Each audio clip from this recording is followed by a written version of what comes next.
Bonjour à tous, c'est Pauline et bienvenue sur la chaîne Entre vous et Pau.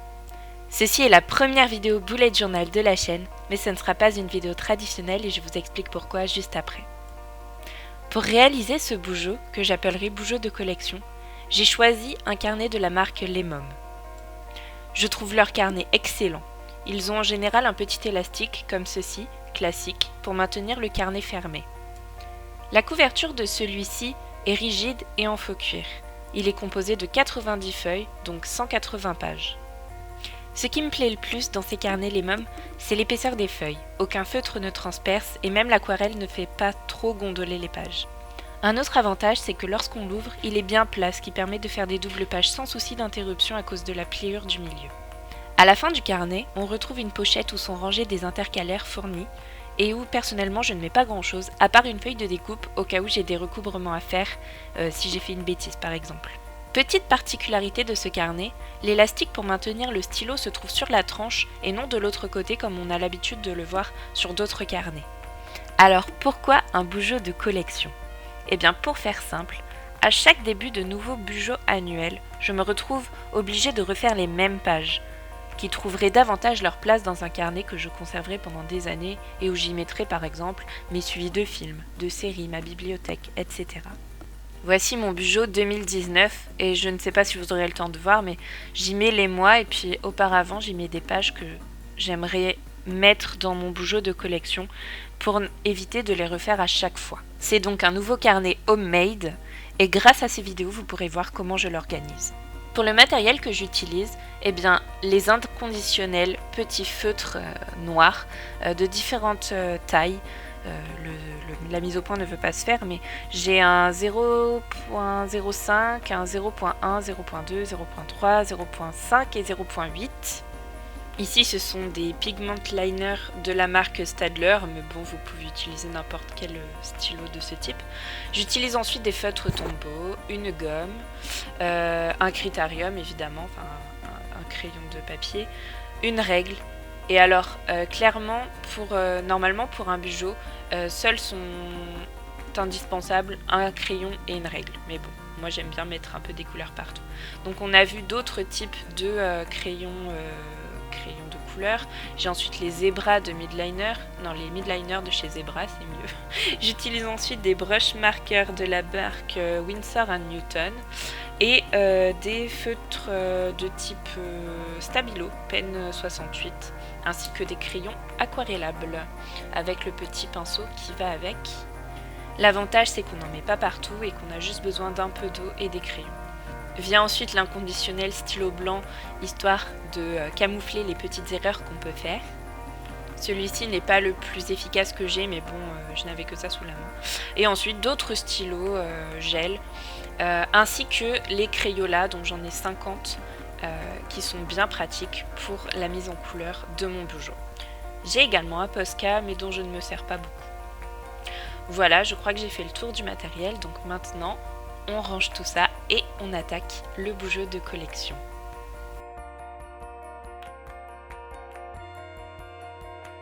Et moi j'aime bien commencer avec le titre du bougeot, donc sur les 3 petites lignes qui sont destinées à cet usage en début de carnet.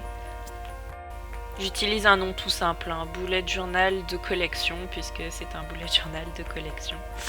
Et j'aime bien calligraphier un petit peu cette typographie, donc tout simplement je vais doubler les barres qui descendent et les remplir en noir, ce qui permet de donner un aspect calligraphié. Bon, c'est pas de la vraie calligraphie, mais en tout cas ça fait bien illusion.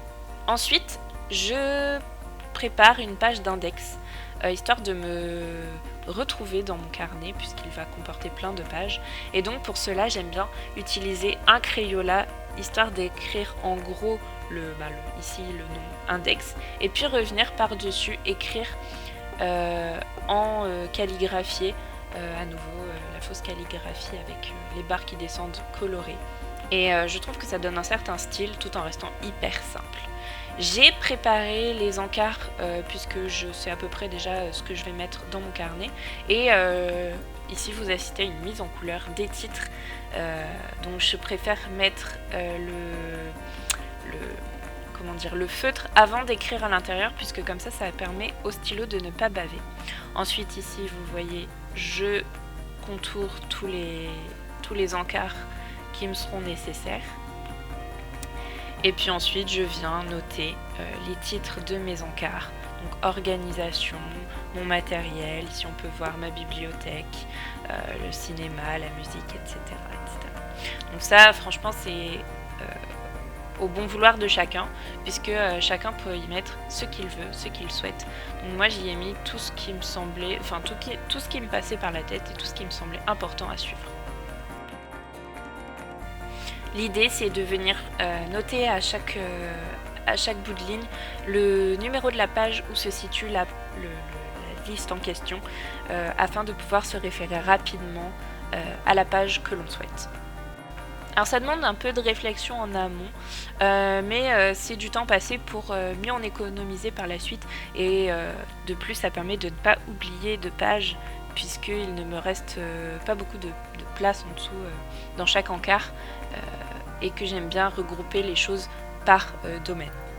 Un petit coup de gomme et hop, on passe à la page des repères.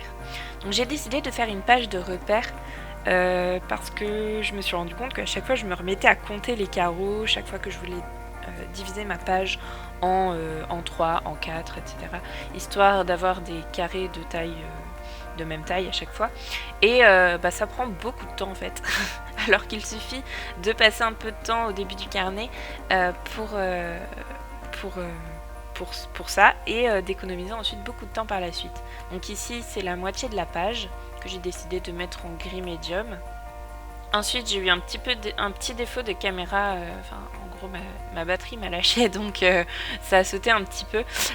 Donc ici j'ai la moitié, les 2 tiers en gris pâle, non les tiers en gris pâle pardon, et ensuite les quarts en gris foncé.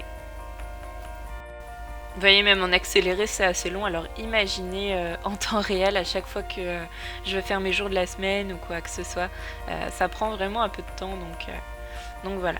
J'espère que cette page m'aidera à gagner du temps par la suite. Et donc sur le même modèle que pour la page d'index, je reprends le nom repère, histoire de savoir de quoi la page cause. La page suivante, j'ai décidé de la dédier au thème de mes bullet journal, donc à chaque mois son thème, histoire d'éviter de refaire le même thème plusieurs fois de suite. Vous avez vu que la première ligne je l'ai faite à la règle, et puis en plus ça m'a saoulé, donc je l'ai faite à la main levée, et puis je trouve que ça donne un petit côté authentique. J'ai divisé ça en, je ne sais plus, 5 ou 6 années, ce qui me permet d'avoir un suivi sur 6 ans, 7 ans même. Donc de 2019 à 2025.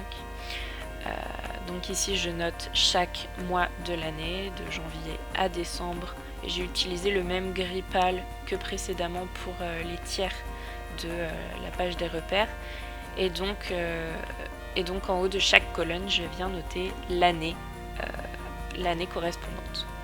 Comme il me restait un peu de place et que j'aime bien labelliser tout ce que je fais, je viens noter au feutre gris clair le mot thème. J'ai un peu de mal.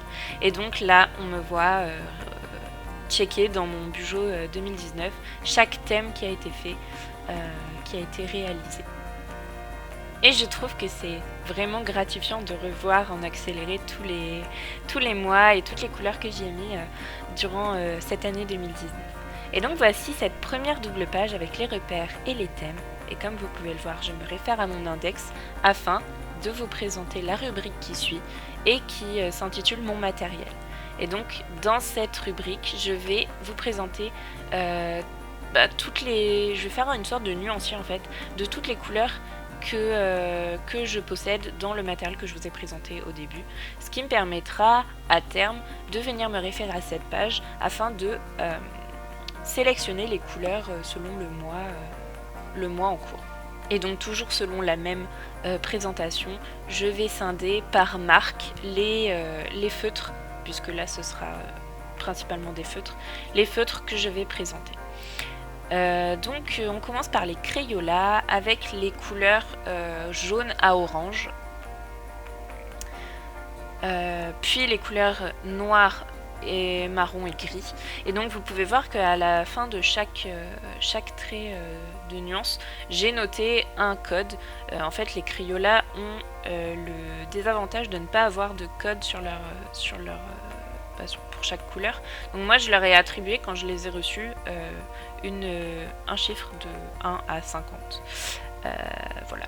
Donc j'ai continué avec les couleurs rose et mauve, les couleurs vertes et là les couleurs bleues. Et je me suis rendu compte en faisant ça qu'il m'en manquait 3, donc j'ai mis un petit point d'interrogation. J'espère que je les retrouverai rapidement. On passe ensuite au tombeau avec les couleurs de la gamme terre qui sont au nombre de 18 il me semble. Et donc voilà, ici aussi je note le code du feutre ainsi que une petite vaguelette afin de me rendre bien compte de la teinte.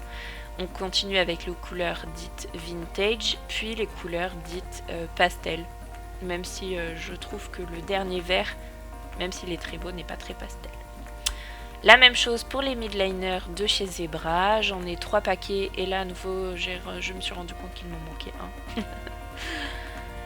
Les brush markers, j'ai décidé de les faire sur un papier plus épais, un papier de dessin en fait, que je viendrai coller avec du masking tape par dessus parce que j'ai peur. Enfin, ce sont des feutres que je n'utilise pas dans mon bougeot parce que je trouve qu'ils transpercent.